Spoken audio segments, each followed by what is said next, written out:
Hi, everyone. Hope you're having a wonderful week. I just want to come to you today offering a little bit of encouragement. We've been reading the Bible now for a few months, and this is the time of year maybe where things start to get a little hard. You start out with some excitement, but maybe some of that starts to wane as you get into life. And so just wanted to offer some encouragement today.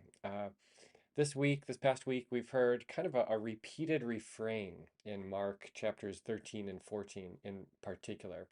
Jesus says something to us over and over and over again. By my count, I'm counting 7 or 8 times here.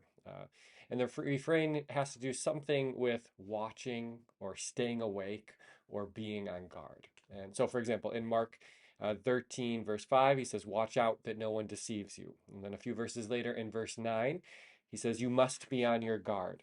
And then a few verses after that, in verse 23, he says, "So be on your guard. I have told you everything ahead of time."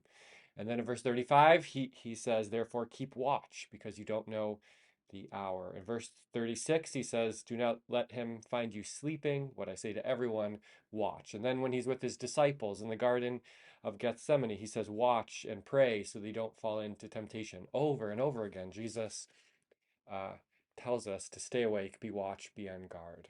And I don't think these were just words for Jesus' disciples. I think he wants us, 21st century disciples, to live a similar life. He wants us to live in such a way in which we're not just kind of sleepwalking through life, going through the motions, doing what everyone else is doing, eyes closed to the work of God. No, he wants us to be awake, to see that God is at work amongst us, to watch for the day when he returns so that we would be prepared and ready for it by faith in Jesus. Jesus wants us to live a watchful, wakeful life. And my encouragement to you today is that by following this Bible reading plan, that's exactly what you're doing. Staying awake for Jesus, being on guard, watching. It's not some secret. It's not a mystery, right? I think you do it by staying in prayer, by being faithful in worship, gathering together with other Christians, and by reading the scriptures. Right? This is how you open up your eyes to the work of God in history and in your life today, and in the life of the future.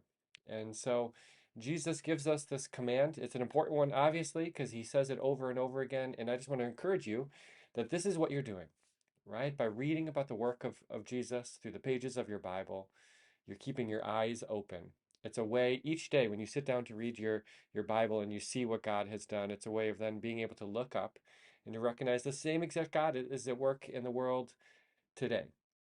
And this is how we stay awake. And again, we do this as individuals, but we were never meant to do it alone. We do it as a group, as a community, as a church, and as a family. And so I'm really glad to be reading the Bible together this year with you. So stay awake, my friends. I know you're doing that, and God bless you in that journey.